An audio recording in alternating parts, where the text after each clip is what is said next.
Good morning or good evening, everybody. I'm really happy to be here with you this evening. So this is kind of an exciting evening for me. It's the first international webinar I'm going to host for Summurai. Definitely not the last one, but we're launching a few very interesting tools, and I would like to share with you some insights around audio marketing, which is a new category. And we've been working behind the scenes in order to set some information and the guidelines and tools and the concepts and the ways of thinking that I would like to share with you. So I'll start by presenting myself just in a few short sentences, just for you to get to know me. And we'll dive into everything that I have to share with you about audio marketing, what it is, how you can actually identify opportunities to use audio marketing and use it for performance marketing in different situations in your marketing challenges. And we'll explore some guidelines and case studies. So if you have any questions, do write them in the Q&A area.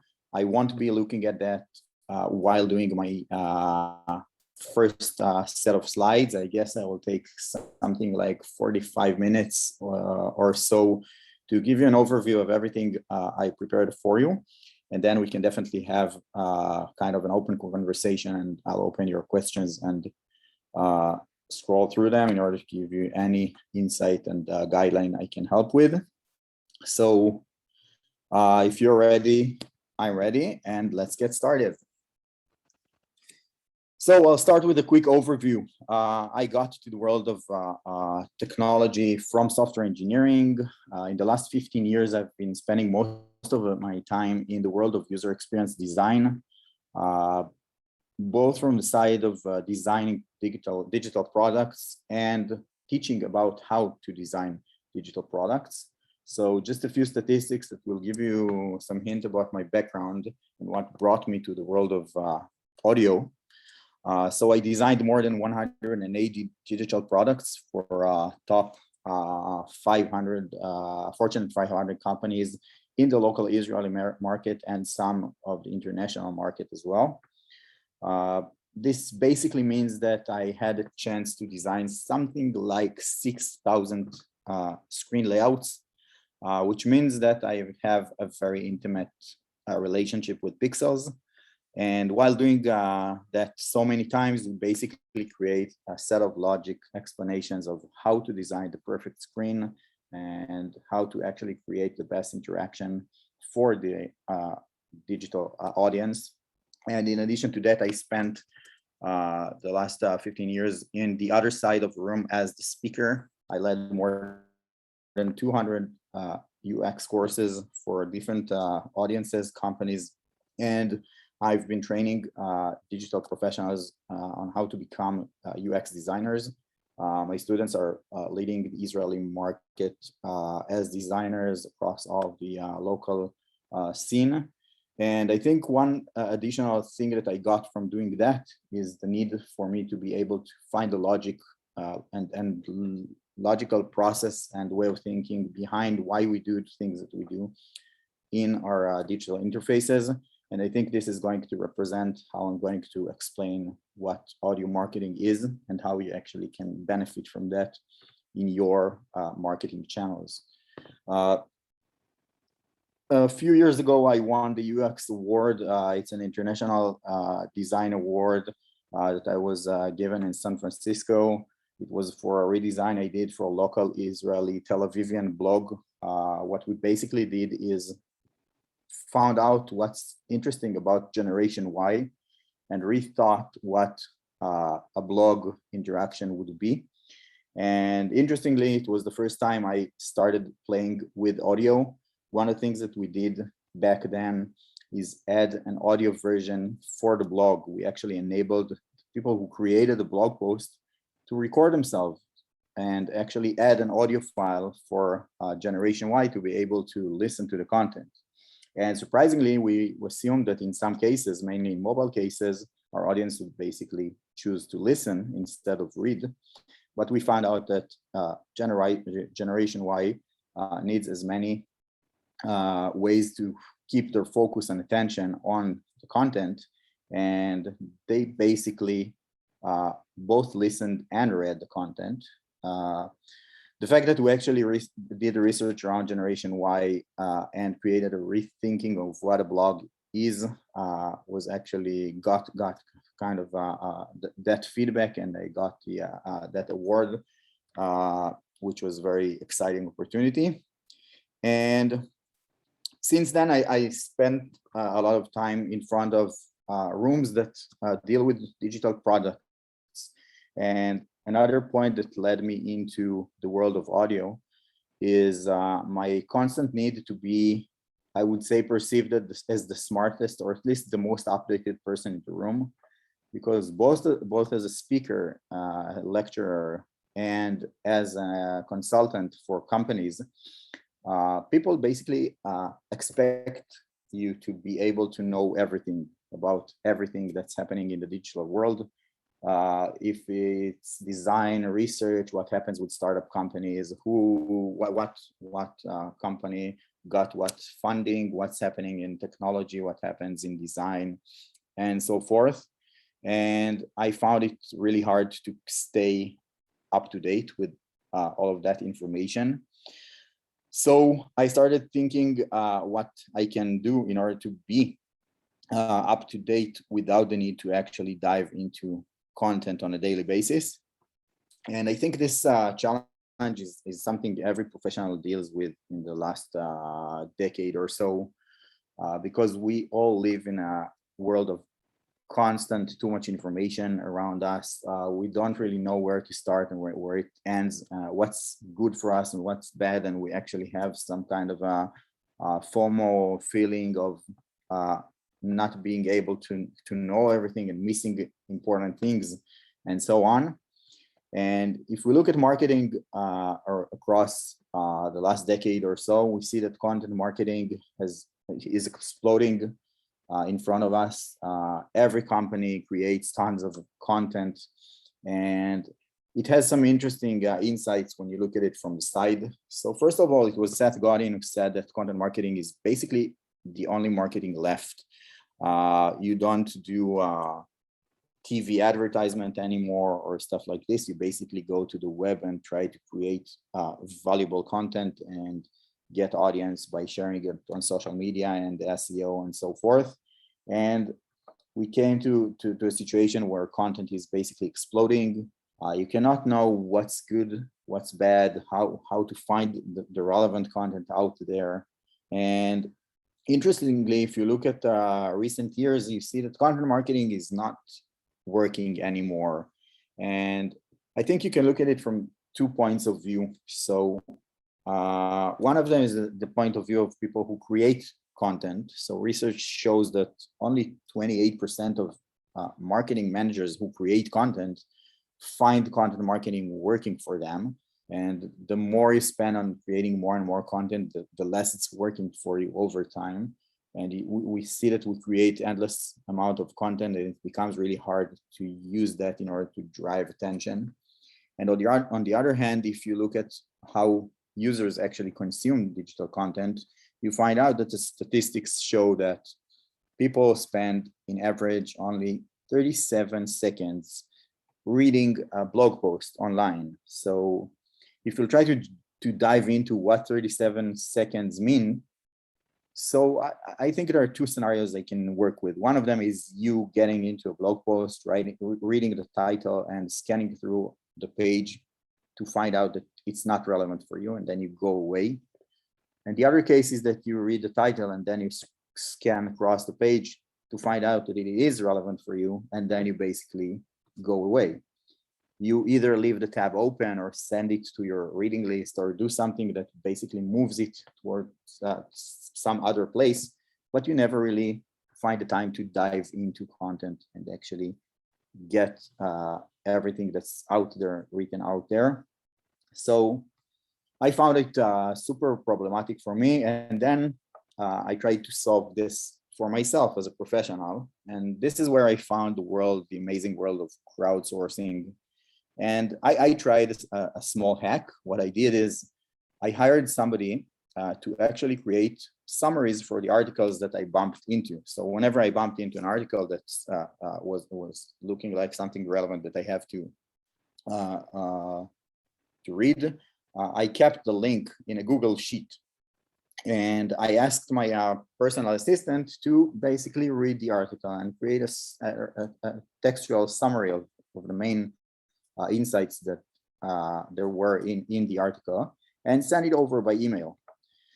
So then I started getting summaries of articles, and it looked to me like a very good solution until I found out that after 2 or 3 weeks, I had a folder in my email called Summaries I Have to Read, and it had 40 unread items. So basically, I created a new archive I'm not going to open, and this didn't really work for me. So then I did something else, which was kind of successful. I hired another person who was a professional voice actor. And I told this guy, his name is Jason, I told him, you know, whenever I get a summary, instead of getting the summary from my personal assistant into my email inbox, I want my assistant, Michelle, to send the summary to your email. And then what I want you to do is record out loud the summary. And you don't have to be super formal or anything. You know, whenever you finish your work at a studio, just go through my items.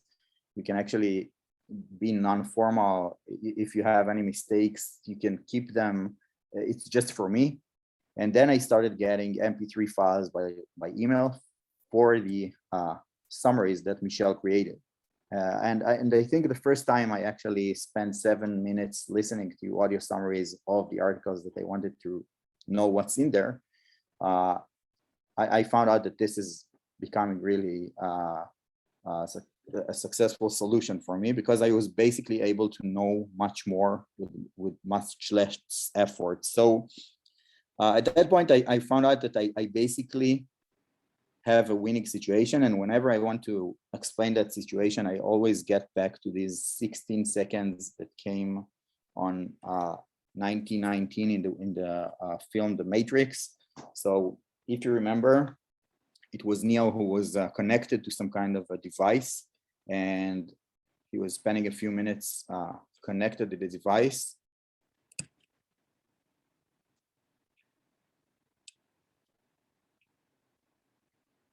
And then Neo wakes up and says, "I know Kung Fu." So this is what this was my I know Kung Fu moment. And from that point, I actually decided that I want to bring the I know Kung Fu concept to the world. And this is where Summurai was actually born. So just a quick overview about Summurai. Summurai is a mix of 2 words, Samurai Warriors and a summary. And basically what Summurai is here to do is pretty much the same thing as Samurai Warriors did 900 years ago. We would like the Samurai Warriors to keep the assets of the landlords. But if I take it to the current era, landlords would be you and your target audience, professionals. And what the Samurai Warriors are intended to do is guard your main asset, which is not the physical one, it's your time. And the way they're going to keep your time is by identifying the best content online and slicing it into smaller bites using their samurai sword, or alternatively finding bad content and actually killing it with the same sword in order to keep it away from you. So the main vision and the mission statement of Summurai is to help busy professionals know more with less effort. And the main tool that we are using is audio. So what I would like to do today with you is share with you some insights and ideas on how audio can actually change the world of content marketing and become a beneficial tool for you in performance marketing and other cases. So what's the thing with audio? I'll give you a quick overview of the main insights of what audio has to offer, and then we'll dive into that. So the first thing audio has to offer is the fact that it fits any type of device you would like to use. It can be your desktop or your tablet or your smartphone or whatever. You basically have the ability to listen to content, so it's out there. and you basically can consume the content at any given time, whenever and wherever you are. It doesn't require your 100% attention, which is unlike text and video, which require you to stop everything you do and actually invest most of your attention in that. And I think this is the main benefit that we will go back to later on in this session. Another interesting issue is the low production cost. It's easier to maintain audio. It costs much less to create audio than creating video, either professionally or non-professionally.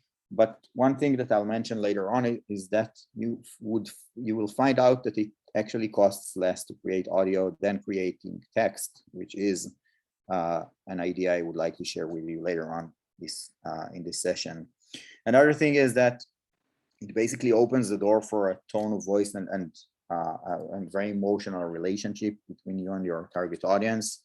And this has benefits from an accessibility point of view and language barriers and disabilities and other cases which allow different types of audience to enjoy content in a much better way than before. And amazingly, audio is defined as the fifth digital disruption. So we had web, and then we had the search disruption, and then we had mobile, and then we have social media arriving together with video. And audio is defined as the fifth disruption. And if you look at audio around the latest years, what you'll see is that it's actually exploding around us. The penetration of statistics of audio are higher than TV and internet and different technologies that you have seen becoming part of our lives. And I want to share with you some statistics that I actually collected earlier today, which are basically mind-blowing from my point of view. So digital audio is accounted for almost 20% of media time per day.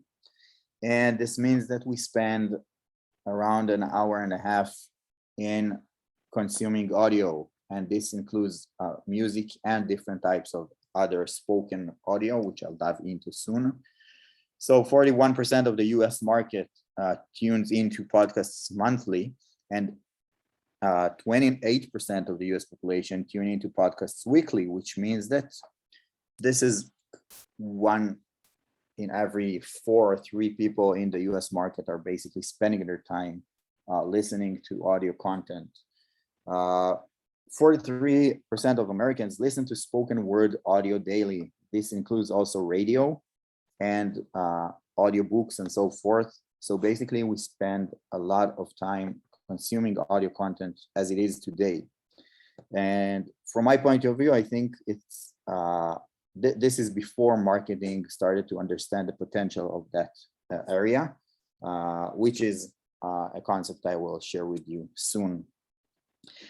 So I spent the last 5 years or so in sharing the idea of audio. And if you think about podcasts, I think we started to see podcasts becoming such a huge concept over the last 2 or 3 years. I've been there for a little more than 5 years now. So I can share with you the fact that I think if you look at audio today, you see that it's actually exploding and it's much bigger than you think. So I found out that from my conversations with professionals, digital professionals, marketers across different companies, I find out that there is a general, usually 3 awareness stages of audio. So the first awareness stage of audio is people who react strangely to the idea that I refer to audio as an innovative idea. So the first thing that they say is, audio, you mean video, right? Because video is the thing today. The second type is people who are a little bit more up to date, and then they say, yeah, audio, we don't need a podcast. So basically what they do is assume that when I talk about audio, I talk about podcasts because audio is podcasts for marketing. And then there's the third type of audience, which I would assume that each one of you today represent that audience because you are actually here. And it's the type of audience that's interested to see what we can do, which we didn't see before or do before. Basically, early adopters, figuring out that there's something interesting going on. And I want to share my thoughts with each one of these ideas. So let's start with the beginning. Let's talk about the people who assume that audio is not innovative. It's actually old-fashioned, and video is the main thing today. So I have to say that since ClubHouse became such a huge thing over the last few months or maybe a year, I see less and less of them. But still, it was intriguing for me to find out why it's hard for people to understand that audio is basically a new thing. So at some point, I had some kind of an understanding around that, which I want to share with you. So let's go to the evolution of technology. So we started with print, right? So print allowed us to start publishing books and so forth. And then we had the radio revolution. And then came the TV revolution. So this is all of that is before personal computers became the main thing for the digital world. And then came digital interfaces and personal computers.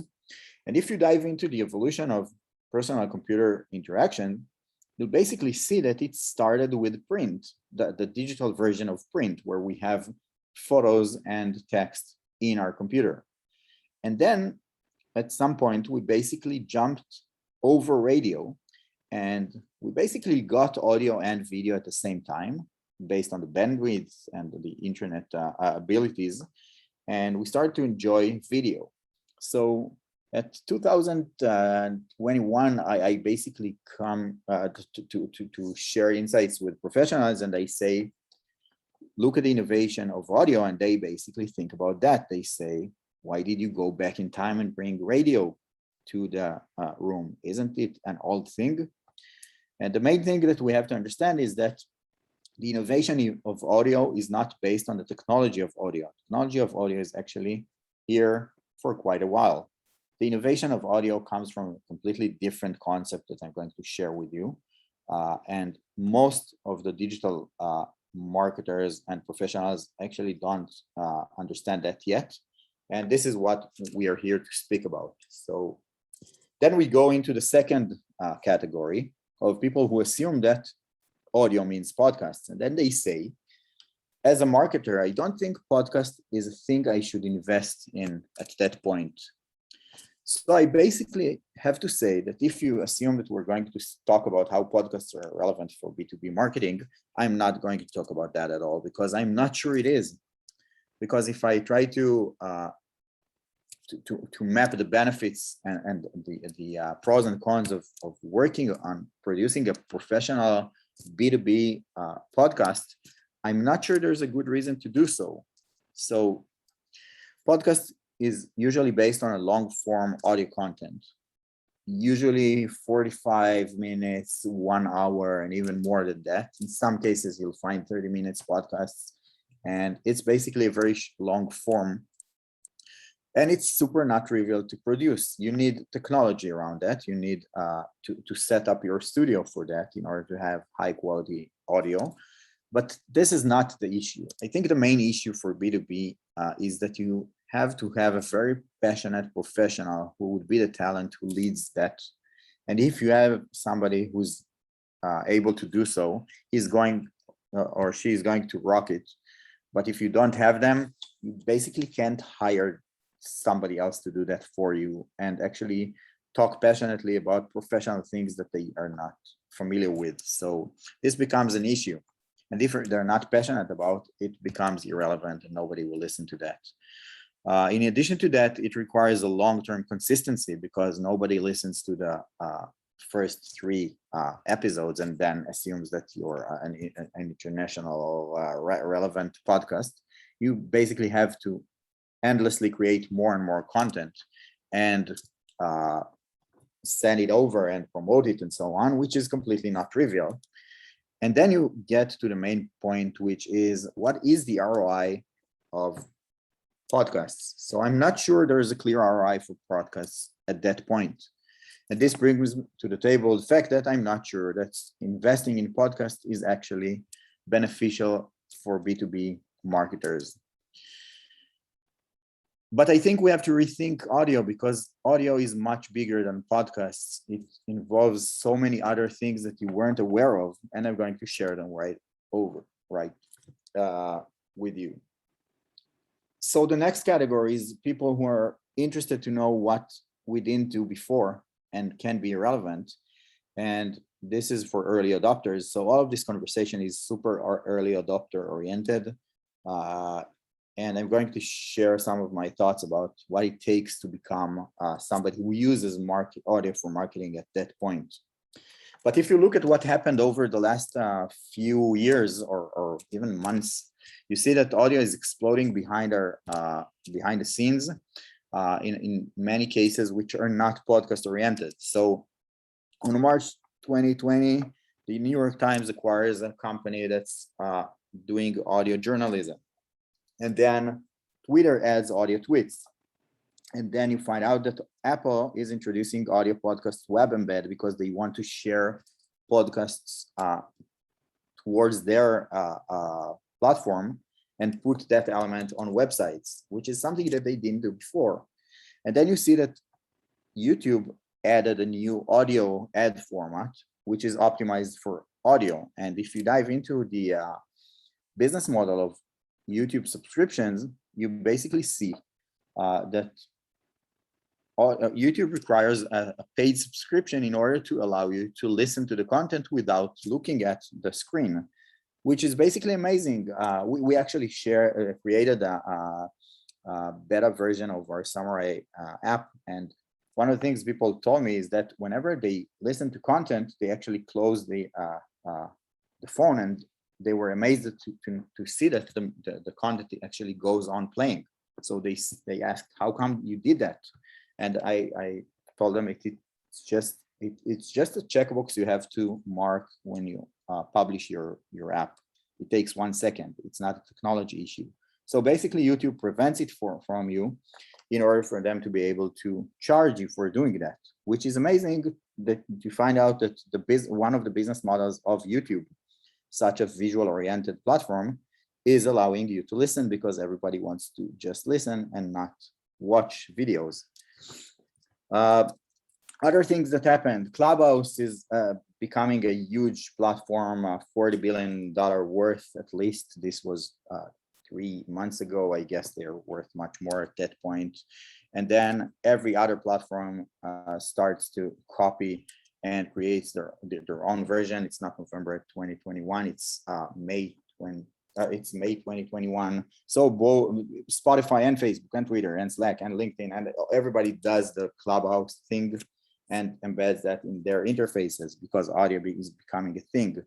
And then Facebook launches sound bites and their audio emojis, which is some kind of a new concept that you can actually embed in auditorial emojis into your audio content.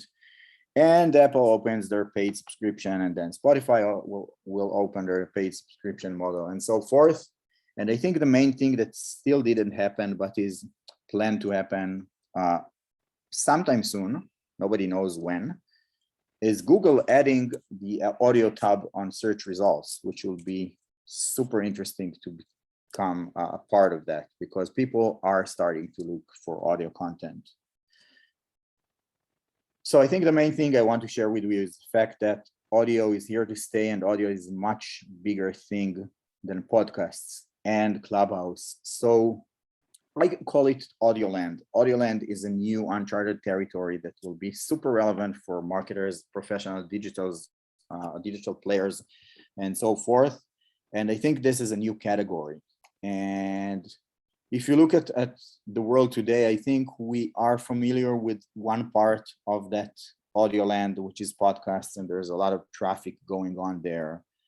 We started to get to know the social audio platforms, but what we don't see yet, and it's time for us to open the eyes and actually start exploring, is what happens behind these two small mountains, which is the huge mountain of audio marketing category, which means that you will have the ability to create branded audio content, which is not just for podcasts or social audio. It's much bigger than that, and I'm going to share some thoughts around that with you. So the most innovative thing about audio is not the technology, it's basically the time. So I'm going to share with you some thoughts about how to identify and understand digital time for professionals. In order to understand time, what you have to do is actually explore journeys. And one of the things that I teach my students is how to use the timeline in order to identify opportunities. And I want to share the generic digital timeline with you. So a typical day is basically, and this slide is, I think this slide, it takes me 3 hours to actually explain all of the insights of how it's built and what's behind it. It's based on statistics that come from endless resources. But if I would have to explain how a digital day looks like, so let's put the timeline and put the morning, midday, afternoon, and evening in front of you. And then look at the devices that you have. So we have smartphones, and smartphones take their time all across the day from the morning until the time that we go to sleep. And one interesting fact is that we use the smartphone on very short processes, mainly in B2B or context. I'm not talking about social media where you spend an endless time on social platforms, but mainly our activity is very short, like the device itself on the timeline. We actually check our phones more than 150 or 40 times a day. And we use the smartphone impulsively all across the day. And then we have tablets, which are basically starting to disappear. They're still major in some parts of the US market, usually at the evening as an entertainer, an additional tool. People spend longer time with them. So you can see that the device is basically longer because we spend more time with it. And then we have desktop devices, either desktop or laptops, which are our main working tool that we use across our working hours, either at the office or at home. And then we use them ongoingly with a very long process because we actually try to work. And this takes more time. So as the screen is wide, this is basically represents the fact that we're actually using it for a longer time. And then you have another device spending the time with us in the evening, which is your TV, which is open sometime at the evening and stays up pretty much late. So either one of us is going to fall asleep, TV or myself. And then I look at this chart, and what I want you to do is try to ask yourself, where do you expect your audience to digest the content marketing information that we create, either a blog post, a white paper, a case study, or whatever content you create? Where exactly do you expect your audience to actually consume it? So you may think about the desktop because this is where we create that content, but then you find out that other people use their desktop in order to actually work. So they don't find the time on desktop to actually consume other people's content. And then you look at the smartphones and you see that we don't really want to spend too much time diving into too deep information there. So it's very hard to watch a video or read a long form text. And then we basically don't do that. We keep it for some other time, which never arrives. And at the evening, I will never read that white paper PDF document because I'm actually watching TV or doing something else, which is not work oriented, trying to get my brain back to kind of quiet. So then you find out that classic content marketing basically has no time in our timeline. And when you ask about audio, where audio fits in our timeline, you see that audio basically has mysterious ways of finding time in places which are not here. So audio would find a time in the morning when you wake up and set up for work or whatever. This would be if you don't have young children. When you're driving, you have endless time of actually listening to audio. Or if somebody else is driving, if you're washing the dishes, this is a great time. I was actually having some conversations with Generation Y and Z, and they basically explained that washing the dishes is something that you have to do because nobody else does that for you. But if you just watch your dishes, this is a waste of time. But if you wash your dishes while listening to ClubHouse, a podcast, or an audiobook, you basically make this time a valuable time. So audio turns bad time into good, productive time. And then you talk about sport activity. Just before we started, one person who's probably here told me that they're going to listen to the webinar instead of watch it while they're going to run, which totally makes sense because most of the information is going to be represented by audio. So totally a good use of time, both for body and brain training. And then you walk your dog or go to the shower. And one point which I want to emphasize is the opportunity to identify audio moments by exploring how to find the perfect audio moment. So one of the things that I prepared for you is a formula. I think it took me quite a while to identify. So I want to share with you the idea of how to identify optimized audio moments for your company. So optimizing audio moments would basically be when you look at the main activity that you want to refer to, and then try to look at the timeline and move sometimes 5 minutes afterwards, and sometimes go back in time to the before. So let's think about a situation where you have some kind of a training course, you go to a session, a class. After the class, I could send a summary of the class for you in audio, and then you will be able to digest it and listen to that. Or alternatively, I could go back in time and send some kind of an intro audio towards the meeting that we're going to have, or the class that we're going to have. So it took me quite a while to identify the full formula of how to find and identify optimized audio opportunities. So my formula goes like this. You need the content to be relevant for your audience, because if the content wouldn't be relevant, no matter what you're going to do, either use video, text, audio, or any other format, nothing's going to work for you. The second thing is that you need your audience to be motivated to consume it at that point, basically now. The third part is that you need to make sure that your audience has time to consume the content in the type of content that you prepared for them. And the fourth question or element is that you should identify places where your audience is not going to be able to watch or read, either because they don't have a screen, or alternatively because they just don't want to read or watch. So let's try the formula. I'll start with this concept. So let's assume that you just bought your new Nespresso machine. You probably went to the store physically. You got into the store, you talked to the people on the store, and you actually purchased an espresso machine. So you're holding it in your hands. I am assuming that you got there by a car. You didn't go by skateboard or train, because you actually have to take the physically the machine. So then you're going to get out of the shop. So let's see if it works for us.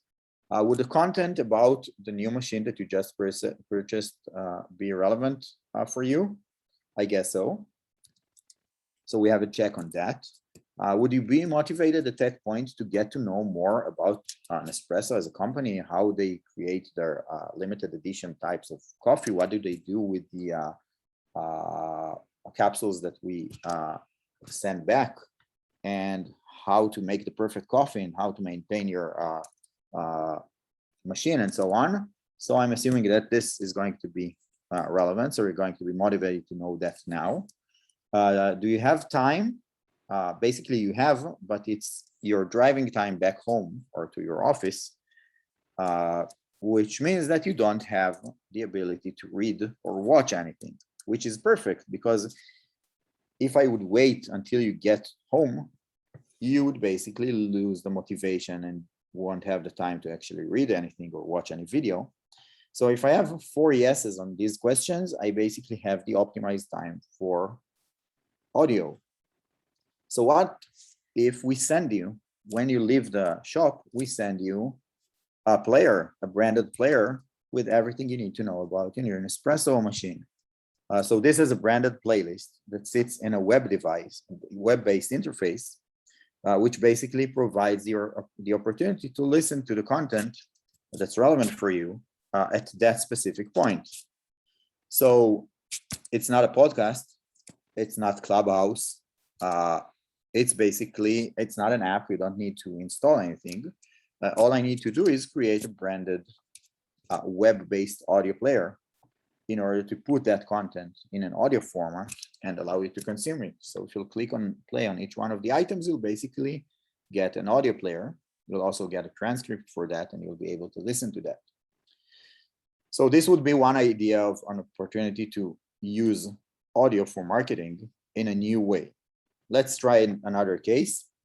You just got to the hotel after a long way. You got to a new country or someplace in your own country. You get to the place, a new room, a new hotel. You're not familiar with the location. Would content about the hotel that you just arrived to and the place that you're planning to spend time be relevant at that point? I'm sure it is. Are you motivated to know more at that point? Definitely. Do you have the time? Yeah, but it depends what I expect from you to do. Because if I need to watch a video or read text, I won't do that. But if it's not going to be text-based or video-based, then I'm totally into listening. I'm going to have a conversation in the room at that point. So why not use an branded audio player to tell you everything we need to tell you about where you just got. So I'll tell you that if you're hungry, go downstairs, go in the 2nd Street rightwards, and go to Barney's bar and ask for the pink lemonade cocktail or something, and tell him that we sent you over, so you'll get some kind of an optimized price for that. So we're able to speak with you. Video or text wouldn't be relevant at that point, but audio would be perfect. So it's not a podcast, it's not ClubHouse, it's not an app, it's your branded web-based audio player. So you may say, okay, it sounds interesting, but all of your examples were B2C, and we are talking about B2B. We're not talking about consumer-based interactions. We talk about professionals trying to learn more. So let's move our conversation into the world of B2B. Let's get serious. Let's get our suits back and dive into some B2B cases.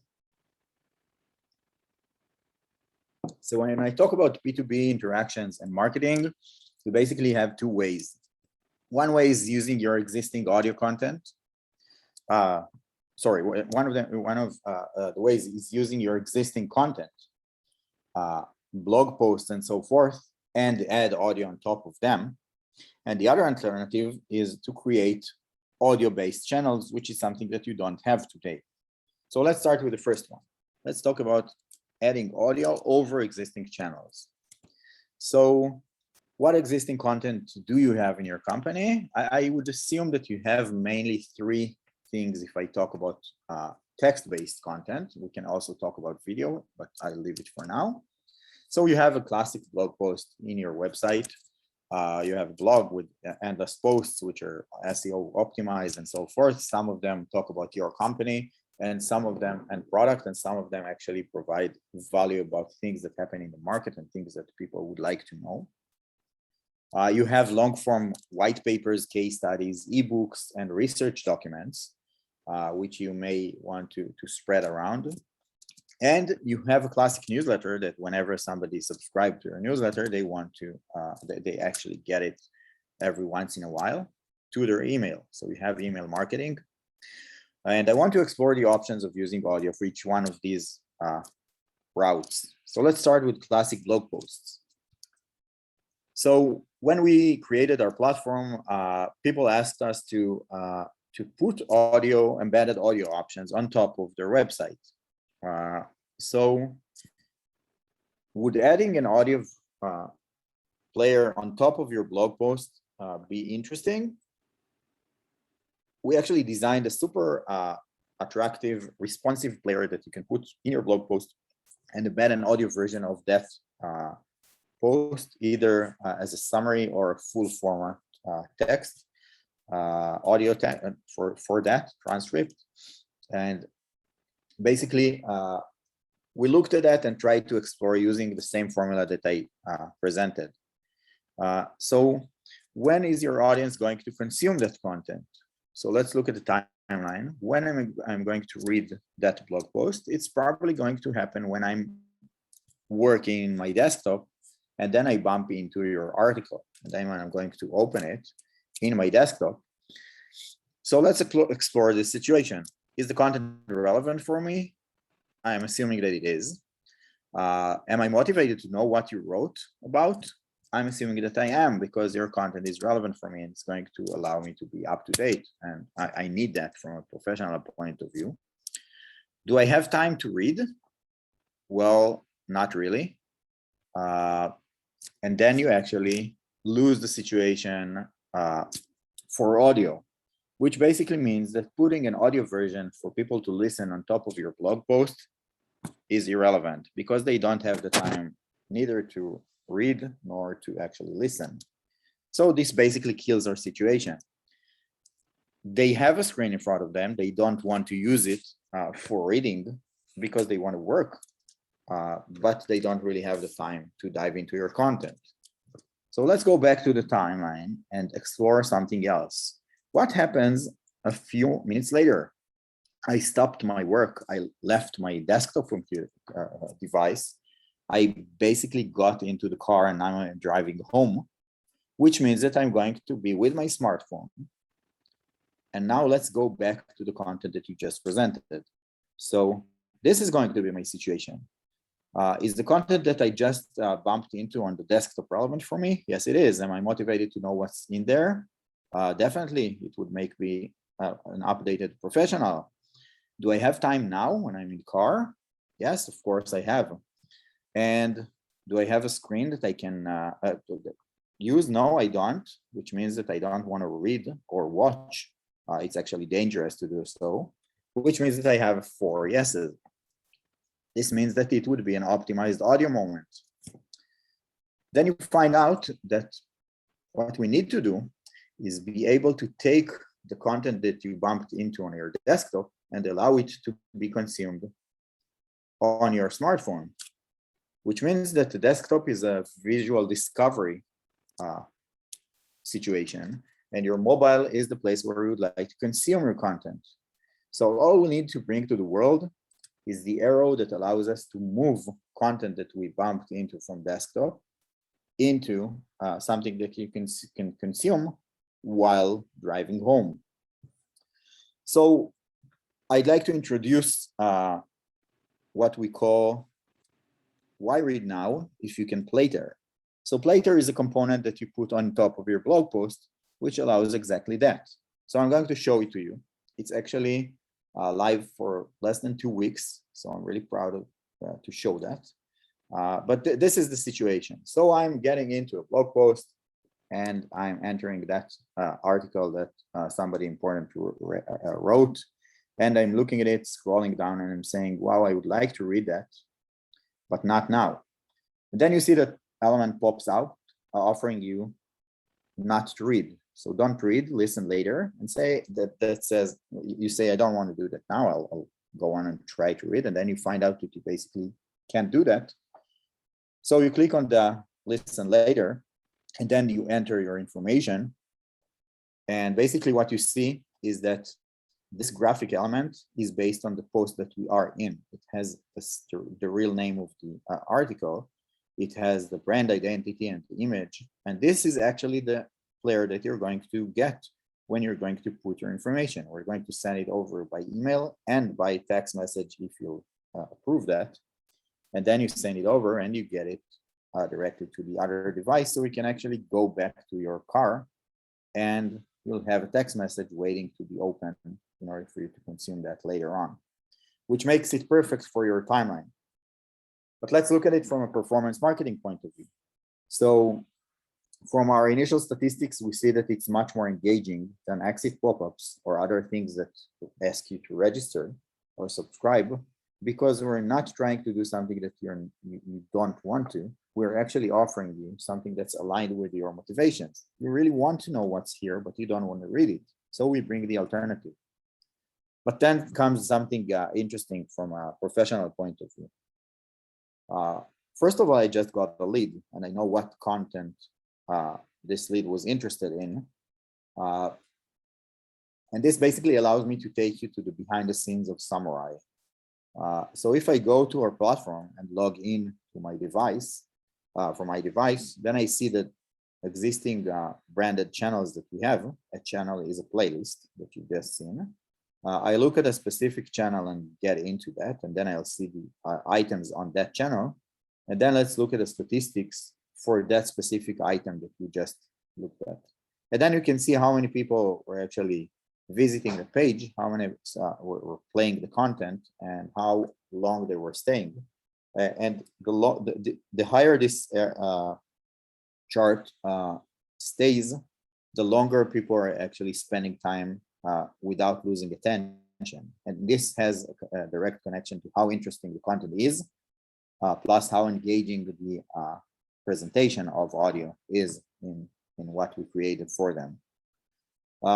Then you look at demographics to see where they came from, and then you look at the statistics to see how many registered, how many actually started to listen to, and then you can actually dive and see who they are and where they came from and what content they used and how engaged were they with the content, which means that I don't just know who they are, I can identify potential interest and intent based on the content.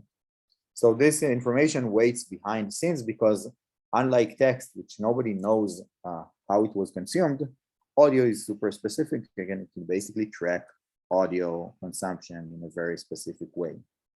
Let's go to long form white papers, for example.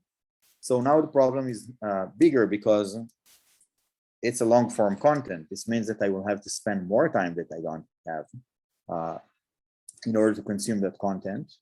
And in some cases, we actually have strategic content assets like research documents.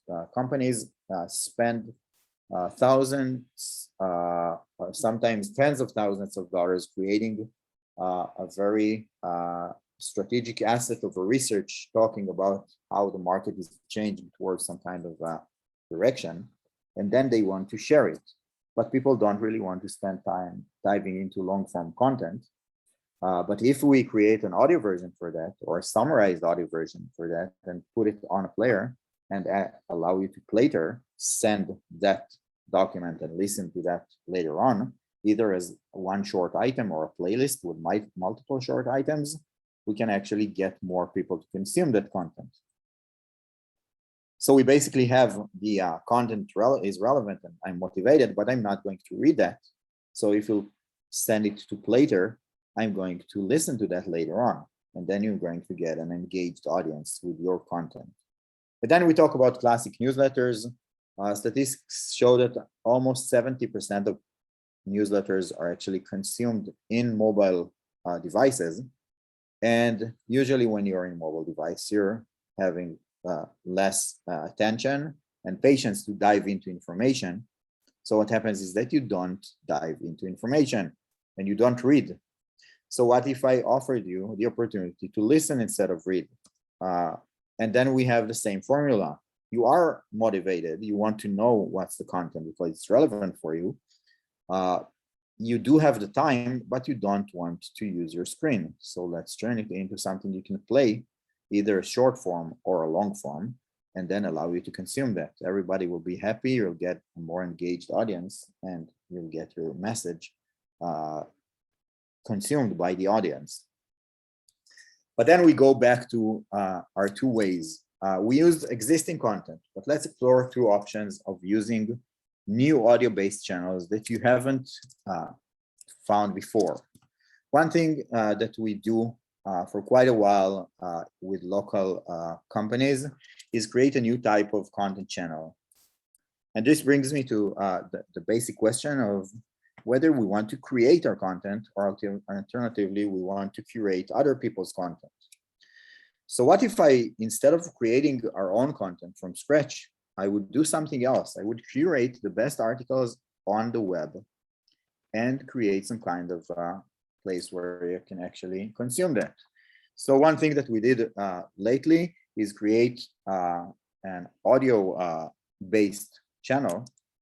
This is a channel, this is a Summurai channel, which talks about deal closing secrets. It's aimed for salespeople, and it actually includes curated articles from top sources, which we actually summarized and narrated into short audio summaries, our name for audio summaries.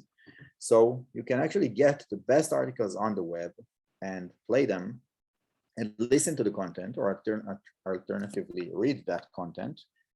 But we talked about it before. Desktop is discovery mode. So most cases is that I don't really want to listen to that on desktop, but it would be perfect to send it to my phone and listen to that on the go. So by actually listening to curated and summarized content, I'm able to help people know more with much less effort. And then you're bringing your curation abilities, and you're allowing your audience to be up to date, even if you're not the one creating that content. Another option for doing the same thing is to curate specific episodes from podcasts that are actually out there. The fact that there are so many of them and nobody is doing curation for us in order to identify which content is actually relevant for us is another audio-based opportunity for us to use as branded content. So basically what we do behind the scenes is allow companies to create branded audio channels. They're web-based, they get the brand identity, they can be hosted in your website. Each playlist and item get a unique URL. You can send it over by email, put it on social media, drive traffic, get subscribers, create public channels or hidden channels, require people to register or have them open for free, send audio newsletters based on the content that's in there, and so forth. So this is what Summurai has to offer, which is the ability to actually create branded audio channels and open the door for audio marketing outside the world of podcasts and ClubHouse. One other thing that I would like to mention is the opportunity to find your tone of voice. So when you start dealing with audio, you find out that there are three basic ways of creating audio content. The first one is using text-to-speech mechanisms, which as much as they become interesting, they're still not good enough for us to be able to consume that type of content for a long time. The other option is to work with professional voice actors and have them recording your content. And the other option is to record your audio on your own using your natural voice. And usually we don't have a natural voice of voice actors. This is why we need them. But I still wanted to keep that open, because one of the things that we created when we started building our platform for bloggers is we wanted to give them a tool that will allow them to create an audio version for their blog posts. And we found out that it's really hard for writers to actually start moving into the audio world and getting their microphone and setup and studio and so forth. So we tried to play with a concept of creating an app, which will be a recorder app, which will allow a blogger to actually connect their headphones and start recording and having an audio ready. So what our recorder app is able to do is allow you to actually record yourself. And then once you complete recording, you'll add an image and some metadata and you'll upload it to your channel. And 2 seconds later on, you'll get an ready to use item with a link from your branded channel, which you can actually share online. So what we found out is that we tried to optimize it and create it an almost studio-like recording. And this is something that you cannot do with just your smartphone and headphones. But when you started playing with it on our own, we actually found out that the other way of going from not to the most professional audio is not non-professional. It's completely something else, which is an authentic version of audio. So if you record yourself and there are birds around, or you're in a bar and there's a voice of glasses and people around you, and you actually think for a while and say the same sentence twice and so on, you basically get an authentic version of the reality, which in most cases would become a much higher value of content.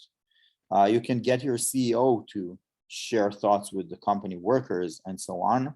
And basically you can spread the word with an audio version of that content. So you don't just need to go to professionals automatically.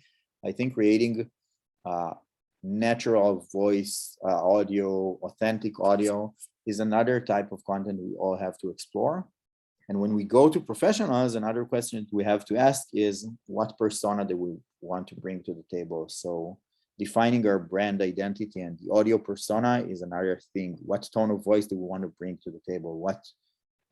How does our brand sound when we actually communicate with somebody who's representing the company? And then you also add the sonic branding, the introduction of audio tone that you put in front of your content. And this is all new concepts that marketers will have to dive into as we go along with audio marketing. So I want to complete and share with you another option that we allow, which is creating audio story elements that you can put on your website. Think about an e-commerce website where you host testimonials with audio. So instead of writing what people said, you're actually going to allow them to record themselves from the app and host their audio version on your website. So this is another component Summurai can bring to your website. And I'd like to complete my introduction to audio marketing with basic concept. So the bad news about audio marketing is that nobody does that. Everybody's either on podcasts or trying to figure out whether ClubHouse or audio platforms, social audio platforms, worth the time spending there. Almost nobody yet creates branded audio content to begin with.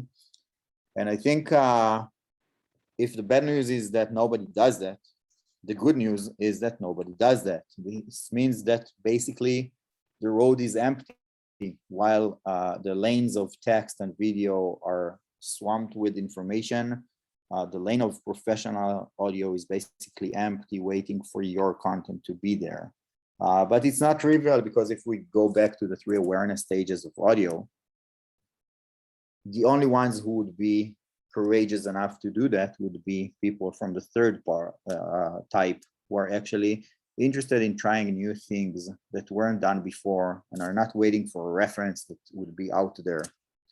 The nice thing about these people is that the first ones always get the glory. And we saw that with Richard Branson a few days ago. So I think my main point is to invite you to think about audio marketing and how we can embed it in your activity. And if we can help you do that, I'll be more than happy to collaborate with you and do all of the things that we talked about and other ideas that you may think about. Try new things, test them, and see what will be relevant and working for you. And I invite you to make some noise and get audio marketing working for you on top of the existing content that you create, and as new types of channels, because I think we all need to know more, and we all need a new way of doing that, because the existing classic ways are just not working with the too much information that's all around us. So I'm going to share this, the slides with you, and also the recording if you want to get the ideas and share them with other people on your company. I'm also going to share with you an ebook I wrote about that. And then you're going to say, wait, but you just talked about audio. Why did you write an ebook? So the main reason is that I wrote an ebook in order for me to create the audio version of my ebook and share it with you, for you to actually see an implementation of audio marketing done right. So I'm going to send a link to the ebook as well to you, and we'll be more than happy to collaborate. So I'll go into the Q&A section and see if you have any questions that you sent while I was around. So I have one question about ClubHouse. Is ClubHouse relevant and worth the time? So I think if I go back to ClubHouse, we talked about podcasts and how complicated they are. I think the world is trying to figure out how ClubHouse is working for you. And one of the things that is interesting is that since ClubHouse is so new, it creates some kind of a new type of interaction. You can find different, very direct ways of getting to people and getting to work with people and break the ice and get to know in a very direct way people that you wouldn't have any way of having conversation with. So I think that using audio allows you to pass some kind of a personal barrier.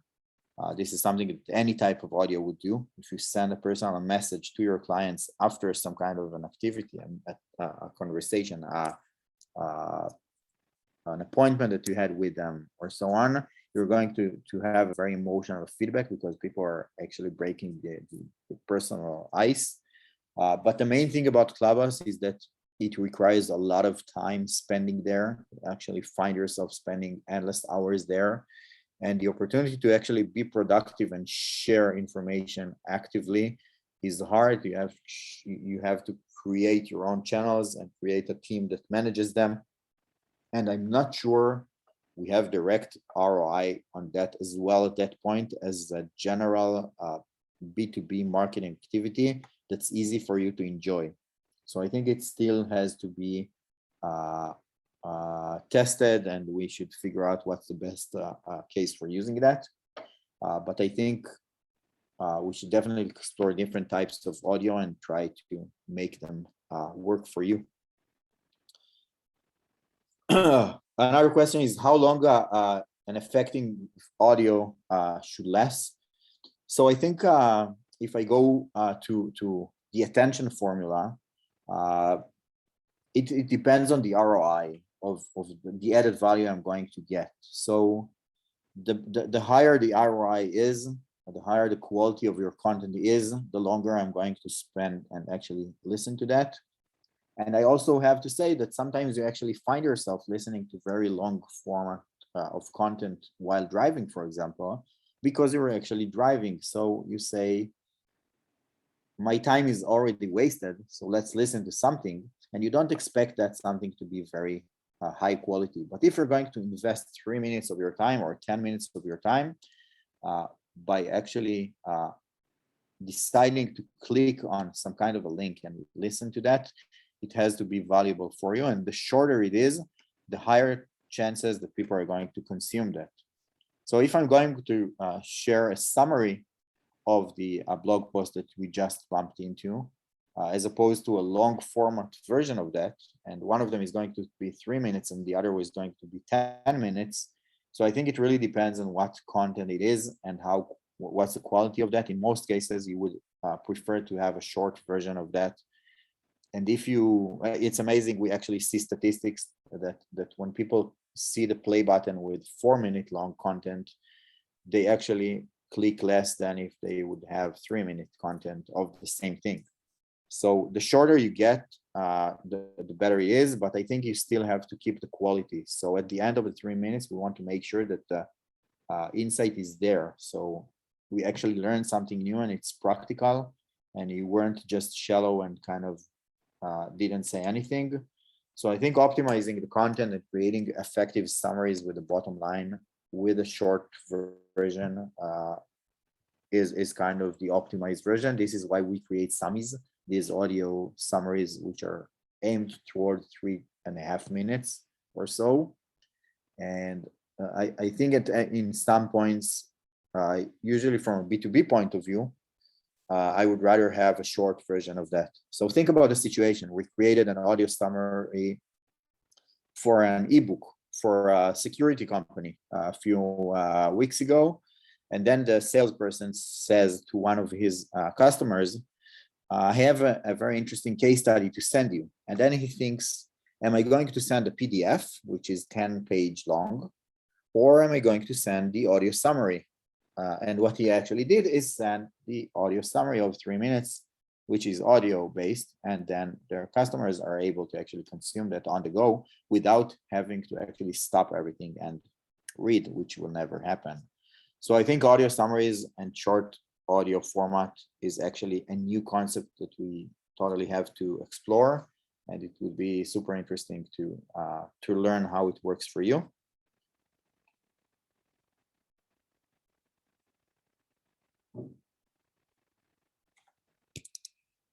So I see that we don't have any additional questions at that point. So I'm going to end here. I'm going to invite everybody to share your insights. I'll send you a follow-up email with the recording, and let's make some noise. Thank you so much for being here, and let's keep in touch. Thanks a lot, and talk soon.